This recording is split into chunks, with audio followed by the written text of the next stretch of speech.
বন্যায় ডুবে গেছে ঘরবাড়ি, রাস্তা, উঠান, এমনকি পারিবারিক কবরস্থানও।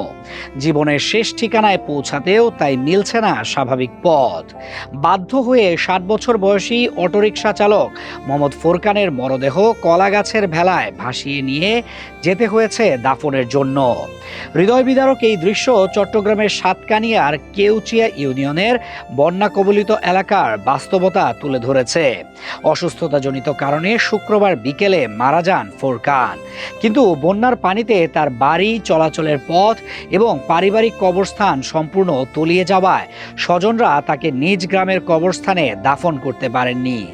প্রথমে প্রায় ২ কিলোমিটার দূরের দস্তি দরহাট এলাকায় নিয়ে গিয়ে মরদেহের গোসল ও দাফনের প্রস্তুতি সম্পন্ন করা হয়।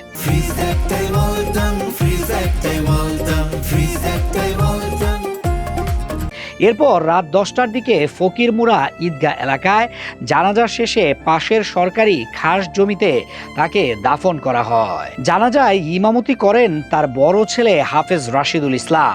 রোববার সামাজিক যোগাযোগ মাধ্যমে কলাগাছের ভেলায় ভাসিয়ে মরদেহ নিয়ে যাওয়ার ভিডিওটি ছড়িয়ে পড়তেই বিষয়টি নিয়ে ব্যাপক আলোচনার সৃষ্টি হয়।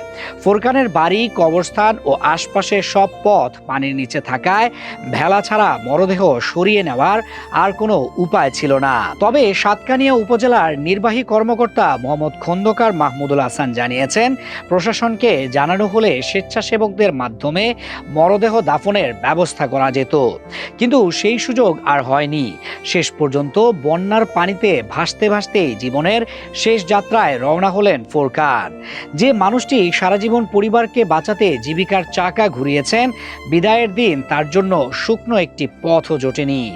বন্যায় শেষ পথটুকু তাকে পাড়ি দিতে হয়েছে কলাগাছের ভেলায় ভেসে।